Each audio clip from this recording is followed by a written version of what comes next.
नमस्कार मित्रांनो, आर-टीची admission process ही सुरू झालेली आहे आणि आर-टीची आता जी प्रोसेस सुरू आहे ती 22 जुलै ते 31 जुलैपर्यंत राहणार आहे।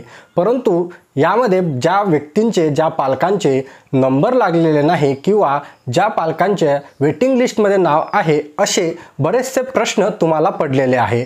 तर या प्रश्नांची उत्तरे घेण्याचा प्रयत्न आजच्या व्हिडिओमध्ये आपण करणार आहोत। चला मग सुरू करूया आजचा हा व्हिडिओ। तर व्हिडिओमध्ये पुढे जाण्याच्या अगोदर आपल्या चॅनलवरती जर नवीन असाल तर चॅनलला सबस्क्राइब करा आणि व्हिडिओला लाईक करायला विसरू नका। चला सुरू करूया आजचा हा व्हिडिओ।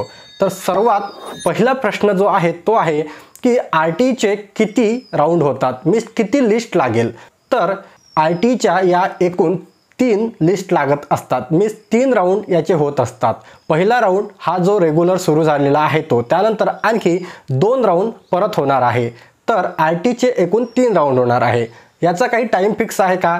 तर हो, याचा टाइम असतो, परंतु अजून काही टाइम डिक्लेअर झालेला नाही। तर पहिला राऊंड झाल्यानंतर दुसऱ्या राऊंडची तारीख वेबसाईटवर प्रसिद्ध केल्या जाईल किंवा दोन्ही राऊंडची तारीख एकत्र प्रसिद्ध केल्या जाईल। सध्या याबद्दल काहीही अपडेट आलेली नाही की सेकंड आणि थर्ड राऊंड केव्हा होणार। तर यावर जेव्हा अपडेट येईल तर आपल्या चॅनलवर ते लगेच कळवण्यात येईल, तर चॅनलला सबस्क्राइब करायला विसरू नका।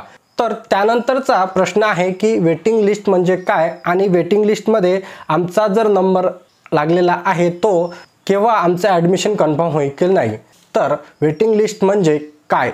तर वेटिंग लिस्ट म्हणजे ज्या व्यक्तींचा सपोज रेग्युलर ॲडमिशन एखाद्या स्कूलमध्ये 25% असते, सपोज आपण 25 पकडू, तर 25 जे मुलं आहे ते पहिल्या लिस्टमध्ये लागलेले आहे आणि त्याच्यानंतर जे वेटिंग लिस्टमध्ये जर तुमचं नाव असेल तर जर त्या 25 मुलांपैकी 20च मुलांनी ॲडमिशन घेतली आणि 5 मुलांची ॲडमिशन तिथे बाकी आहे, तर त्यानंतर सेकंड राऊंडमध्ये जे वेटिंग लिस्टमध्ये नंबर आहे ते पकडल्या जाईल, मी सेकंड राऊंडमध्ये त्यांचा नंबर लावला जाईल। असं असतं वेटिंग लिस्ट।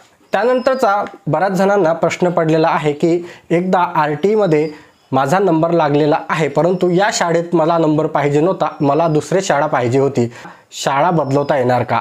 तर नाही, एकदा आर-टीमध्ये नंबर लागल्यानंतर तीच शाळा फायनल असते। तुम्हाला आर-टीमध्ये नंबर लागल्यानंतर कुठल्याही प्रकारच्या शाळेमध्ये चेंज करता येत नाही किंवा शाळा बदलवता येत नाही। तर जेव्हा आपण ऑनलाईन फॉर्म भरतो त्याच वेळेस इथे कन्फर्म करावं लागते की आपल्याला कोणकोणत्या शाळेमध्ये ॲडमिशन पाहिजे। तर नंबर लागल्यानंतर, लिस्ट लागल्यानंतर यामध्ये कुठल्याही प्रकारचा बदल करता येत नाही। त्यानंतर बऱ्याच जणांना प्रश्न पडलेला आहे की माझं वेटिंग लिस्टमध्ये नाव आहे, तर माझं वेटिंग लिस्टमध्ये किती टक्के चान्स आहे की माझ्या मुलाचा नंबर आर-टीमध्ये लागेल।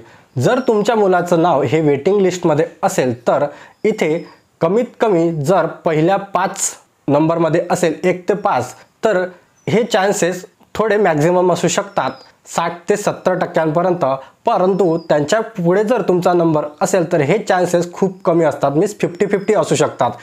जर शाळेंमध्ये जागा शिल्लक असेल आणि रेग्युलर बेसिस पहिल्या लिस्टमधील जे मुले लागलेले आहेत त्यांनी जर ॲडमिशन घेतलं नाही तर वेटिंग लिस्टमधील मुलांना चान्स मिळत असतो। तर इथे वेटिंग लिस्टच्या मुलांना 50-50 चान्स असतो। बऱ्याच पालकांच्या मुलांचा जो आहे आर-टीमध्ये नंबर लागलेला नाही, तर त्यांना असा प्रश्न पडलेला आहे की आर-टीमध्ये आमचा नंबर लागलेला नाही तर आम्ही आता काय करावे। तर ज्या पालकांच्या मुलांचा आर-टीमध्ये नंबर लागलेला नाही अशा पालकांना काहीही करू शकत नाही, कारण की आर-टीची नंबर ही लॉटरी सिस्टीम असते। त्यामुळे तुमचा जर नंबर लागला नाही तर तुम्ही नाराज व्हायचे कारण नाही, तुम्ही परत नेक्स्ट इयरला आर-टीचा फॉर्म, ॲप्लिकेशन फॉर्म भरू शकता। तर मित्रांनो, अशा प्रकारचा आजचा व्हिडिओ होता। याच्या व्यतिरिक्त तुम्हाला काही प्रश्न असतील तर तुम्ही मला कमेंट बॉक्समध्ये कमेंट करा, त्यावर मी नक्की उत्तर देण्याचा प्रयत्न करेल। आणि अशाच नवनवीन व्हिडिओ मिळवण्याकरता आपल्या चॅनलला अजून देखील सबस्क्राइब केले नसेल तर सबस्क्राइब करा आणि हा व्हिडिओ अत्यंत महत्त्वाचा आहे तर अदर पालकांपर्यंत देखील शेअर करा। चला तर भेटूया नवीन व्हिडिओमध्ये।